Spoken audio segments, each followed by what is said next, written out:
Shri Roni K baby, ഇന്നലെ AICC ആസ്ഥാനത്ത് നടന്ന നാടകീയ സംഭവങ്ങൾ അല്ലെങ്കിൽ കോമഡി ഷോ എന്ന് വേണമെങ്കിലും നമുക്ക് പറയാം. അത് എന്താണ്, എന്തുകൊണ്ട് അങ്ങനെ സംഭവിച്ചു എന്നതിൻ്റെ ഒരു വിശ്വസനീയമായ മറുപടി കോൺഗ്രസ് പ്രതിനിധി എന്ന നിലയിൽ താങ്കൾക്ക് നൽകാനുണ്ടോ?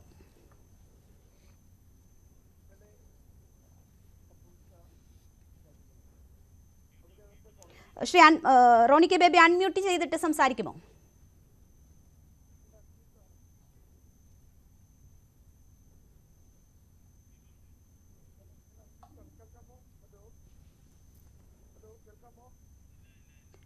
കേൾക്കാൻ പറ്റുന്നില്ല.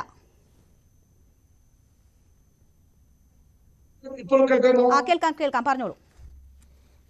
ഇന്നലെ AICC ആസ്ഥാനത്ത് സംഭവിച്ച കാര്യങ്ങളെ കുറിച്ച് കോൺഗ്രസ് അതിന്റെ അകത്ത് കൃത്യമായ വിശദീകരണം കോൺഗ്രസ് നൽകിയിട്ടുണ്ട്. ഇന്നലെ ആ വന്ദേ മാതരവുമായി ബന്ധപ്പെട്ട് ആ ചടങ്ങ് ഓർഗനൈസ് ചെയ്തത്, വന്ദേ മാതരം എന്ന നമ്മുടെ ദേശീയ ഗീതം ആലപിക്കുവാൻ വേണ്ടി നേതൃത്വം നൽകിയത് കോൺഗ്രസിന്റെ സേവാദൾ വിഭാഗമാണ്. അവർക്ക് വന്ന ഒരു വീഴ്ചയാണ്. അതിനകത്ത് കൃത്യമായി തന്നെ പാർട്ടി ആ നിലപാട് വിശദീകരിച്ചിട്ടുണ്ട്. ഞങ്ങൾക്ക് അതിന്റെ അകത്ത് ഖേദമുണ്ട്. ഇന്നലെ സംഭവിച്ച വിഷയങ്ങളില് കോൺഗ്രസിന്റെ പ്രഖ്യാപിത നിലപാട് അങ്ങനെ ആയിരുന്നില്ല. ദേശീയ ഗീതമായിട്ടുള്ള വന്ദേ മാതരത്തിന്റെ ആദ്യ 2 ചരണങ്ങൾ പാടണമെന്നാണ് കോൺഗ്രസ് പാർട്ടിയുടെ നിലപാട്. വിരുദ്ധമായ കാര്യങ്ങളാണ് ഇന്നലെ സംഭവിച്ചത്. ഞങ്ങൾക്ക് വന്ന വീഴ്ചയില് ഇതിനകത്ത് ഞങ്ങൾക്ക് കൃത്യമായിട്ടുള്ള ഖേദമുണ്ട്. തീർച്ചയായും ഈ വിശദീകരണം ഞാൻ കണ്ടതാണ് ശ്രീ റോണി കെ ബേബി. പക്ഷെ അത് എത്രമാത്രം വിശ്വസനീയമെന്ന് എനിക്കറിയില്ല. കാരണം നോക്കൂ, ഇത് സാധാരണ ഒരു സ്വാതന്ത്ര്യദിനത്തിൽ നടന്നതാണ് എങ്കിൽ അങ്ങനെ പറയാം. നോക്കൂ, ഇപ്പോൾ ഇത് വലിയ വിവാദമാണല്ലോ. ഈ സഭാ സമ്മേളനത്തിലാണ് ഇതിനെ അനാദരിക്കുന്നത് കുറ്റകരമാക്കിക്കൊണ്ട് നിയമം പോലും പാസാക്കിയത്. അന്ന് ഉൾപ്പെടെ സഭയിൽ ഇതിനെതിരെ നിലപാട് സ്വീകരിച്ചതാണ് കോൺഗ്രസ്. ഈ വിഷയം ഇന്ന് ഈ സ്വാതന്ത്ര്യദിനത്തിൽ സർക്കുലറായി വന്നു സംസ്ഥാനങ്ങൾക്ക്. അപ്പോൾ ഇത് വിവാദമായതാണ്, ചർച്ചയായതാണ്. അതിൽ കോൺഗ്രസിനൊരു നിലപാടുണ്ടായിരുന്നുവെങ്കിൽ AICC ആസ്ഥാനത്ത് നടക്കുന്ന പരിപാടിയിൽ അങ്ങനെ ഒരു അനാസ്ഥ സംഭവിക്കുമായിരുന്നു. എനിക്കത് ഇപ്പോഴും വിശ്വസിക്കാൻ പറ്റുന്നില്ല. നാഷണൽ ഹോണർ ബിൽ 2026 ഞങ്ങള് ഇതിന്റെ അകത്ത് ചില അഭിപ്രായ വ്യത്യാസങ്ങൾ രേഖപ്പെടുത്തുന്നതിന് കാരണം ഇത് കൊണ്ടുവരുന്നവരുടെ ഒരു ആത്മാർത്ഥത അതിനകത്ത് ഞങ്ങൾക്ക് വലിയ സംശയമുണ്ട്. കാരണം ഇതിനു മുമ്പ് എത്രയോ തവണ നമ്മുടെ ദേശീയ പതാക ഉൾപ്പെടെയുള്ള ദേശീയ പ്രതീകങ്ങളെ അപമാനിച്ചവര് അവര് ഇപ്പോൾ വലിയ ദേശസ്നേഹത്തിന്റെ വക്താക്കളായി മാറുമ്പോൾ അതിന്റെ ഒരു ഇരട്ടത്താപ്പ് ഇവിടെ കൃത്യമായി ഞങ്ങൾ ചൂണ്ടിക്കാണിക്കുന്നുണ്ട്. ഇപ്പോൾ പറയുന്നല്ലോ, ദേശീയ പതാക ഉൾപ്പെടെ, ദേശീയ ഗാനം ഉൾപ്പെടെ, ദേശീയ ഗീതം ഉൾപ്പെടെയുള്ള ദേശീയ ബിംബങ്ങളെ അനാദരിക്കുന്നവർക്കെതിരെ നടപടി സ്വീകരിക്കുന്നതിന് വേണ്ടിയിട്ടാണോ പുതിയ ബില്ല് വന്നിരിക്കുന്നത്? അങ്ങനെയെങ്കിൽ 1947 മുതൽ 1992 വരെ ഇന്ത്യൻ ദേശീയ പതാകയോട്, ഇന്ത്യൻ ദേശീയ പതാകയേക്കാൾ വലിയ ദേശീയ പ്രതീകമോ ദേശീയ ബിംബമോ ഇല്ലല്ലോ. നമ്മുടെ രാജ്യത്തിന്റെ ഒരു പൗരന്റെ ആത്മാഭിമാനം എന്ന് പറയുന്നത് ദേശീയ പതാകയാണ്. ആ ദേശീയ പതാകയോട് RSSും BJPയും ഒക്കെ എടുത്ത നിലപാടുകൾ എന്തായിരുന്നു?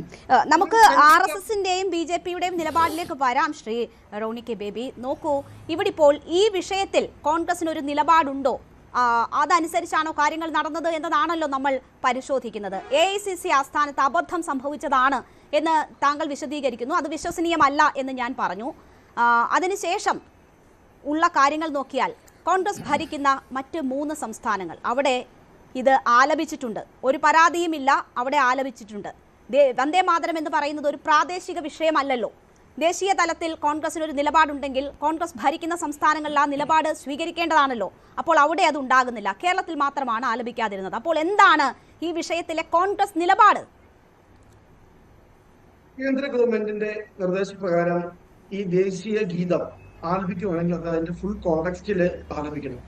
അപ്പോൾ ഒന്നിനും നമുക്ക് ആലപിക്കാം, അല്ലെങ്കിൽ ആലപിക്കാതിരിക്കാം. ആലപിക്കുകയാണെങ്കിൽ സംസ്ഥാന ഗവൺമെന്റ് ഒഫീഷ്യലി, ഗവൺമെന്റ് മെഷീനറി ഒഫീഷ്യലായിട്ട് ഇത് ആലപിക്കുകയാണെങ്കിൽ അതിന്റെ ഫുൾ ടെക്സ്റ്റില് ആലപിക്കണം.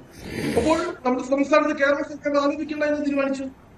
ഇവിടെ ഗവൺമെന്റിന്റെ ഒഫീഷ്യൽ ചർച്ചയൊന്നും ഇവിടെ ആലപിച്ചിട്ടില്ല. നമുക്കറിയാം, കർണാടകയും തെലങ്കാന, ഉത്തർപ്രദേശ് പോലുള്ള സംസ്ഥാനങ്ങൾ ഇത് ആലപിക്കാൻ തീരുമാനിച്ചപ്പോൾ ഫുൾ ടെക്സ്റ്റ് ഗവൺമെന്റ് തലത്തിൽ എടുത്ത ഒരു തീരുമാനമാണ്. അല്ലെങ്കിൽ പാർട്ടിയുടെ ഒരു തീരുമാനം അടിച്ചേൽപ്പിക്കുന്ന ഒരു സഭ ഇന്ത്യൻ നാഷണൽ കോൺഗ്രസിനുണ്ട്. സംസ്ഥാന ഗവൺമെന്റുകൾക്ക് അതിന്റെ അകത്ത് ഉചിതമായ തീരുമാനം എടുക്കാം. പാടുകയോ പാടാതിരിക്കുകയോ ചെയ്യാം. പക്ഷെ പാടുന്നതിന് തീരുമാനിച്ചപ്പോൾ നമ്മളത് ആ ഒരു പരാമർശം, ഒരു വാക്ക് പോലും ദേശീയ ഗീതവുമായി ബന്ധപ്പെട്ട് കേന്ദ്ര സംസ്ഥാനങ്ങൾ പാതകൾ തീരുമാനിച്ചു. ഇന്ത്യ എന്ന രാജ്യത്തിന്റെ ഒരു സർക്കാർ സ്വഭാവത്തിൽ നിൽക്കുന്ന ഒരു സംസ്ഥാന ഗവൺമെന്റിന് അവർ പാലിച്ചു. പ്രഖ്യാപനമാണ് BJP.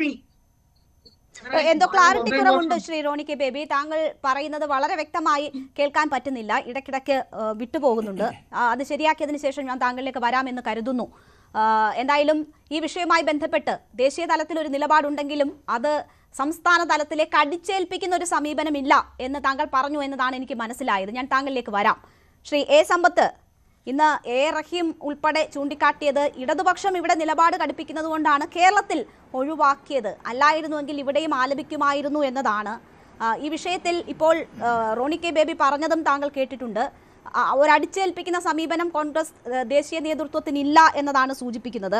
കോൺഗ്രസ് ഇക്കാര്യങ്ങളിൽ നൽകുന്ന വിശദീകരണം തൃപ്തികരമാണോ?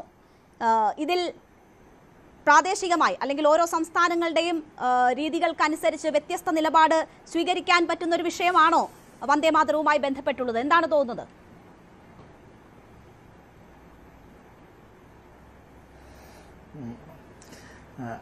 രേണുക, ഇന്ത്യയിൽ ഇന്ന് അധികാരത്തിലുള്ള BJPയുടെ നേതൃത്വത്തിലുള്ള NDA സർക്കാർ അവർ തികച്ചും ജനവിരുദ്ധമായ ജനദ്രോഹപരമായ നടപടികളും നയങ്ങളും ആണ് അവർ അടിച്ചേൽപ്പിച്ചുകൊണ്ടേയിരിക്കുന്നത്. ഇതിൽ നിന്നെല്ലാം ശ്രദ്ധ തിരിച്ചുവിടുന്നതിന് വേണ്ടിയുള്ള പലപ്പോഴായി ഗോൾ പോസ്റ്റ് മാറ്റുന്നത് പോലെയുള്ള അത്തരത്തിലുള്ള പല പ്രവൃത്തികളും, അത് വൈകാരികത നമ്മൾ ആളിക്കത്തിച്ചാൽ ഈ പ്രധാനപ്പെട്ട വിഷയങ്ങളിൽ നിന്ന് പലപ്പോഴും ജനശ്രദ്ധ തിരിച്ചുവിടാനായി കഴിയും. അത് നന്നായി അറിയാവുന്നത് സംഘപരിവാറിന്റെ പ്രവൃത്തികൾക്കാണ്. എന്നാൽ ഇത് കോൺഗ്രസ് മനസ്സിലാക്കേണ്ടതുണ്ട്. ഇന്ത്യയിൽ ഒരു പ്രധാനപ്പെട്ട ദേശീയ പാർട്ടിയാണ് കോൺഗ്രസ്. ആ കോൺഗ്രസ് പ്രധാനപ്പെട്ട ദേശീയ പാർട്ടിയാണെന്നുള്ളത് മാത്രമല്ല, ഈ 18ാം ലോക്സഭയുടെ കാലത്ത് പ്രതിപക്ഷ നേതാവിൻ്റെ ചുമതല, ആ സ്ഥാനം വാസ്തവത്തിൽ ഇന്ന് കോൺഗ്രസിനല്ലേ ലഭ്യമാകേണ്ടത്. ഈ ഭരണഘടനയനുസരിച്ച് ഇന്ത്യയുടെ ലോക്സഭയ്ക്കും ഇന്ത്യയുടെ രാജ്യസഭയ്ക്കും പ്രതിപക്ഷ നേതാക്കൾ ഉണ്ടായിരിക്കണം എന്നുള്ളതാണ്. 17ാം ലോക്സഭയുടെ കാലത്തും പ്രതിപക്ഷ നേതാവ് ഉണ്ടായിരുന്നില്ല. അന്ന് BJP നേതാക്കൾ പറഞ്ഞത് അതിനുള്ള അംഗസംഖ്യ പ്രധാനപ്പെട്ട പാർട്ടിക്കില്ല എന്നാണ്.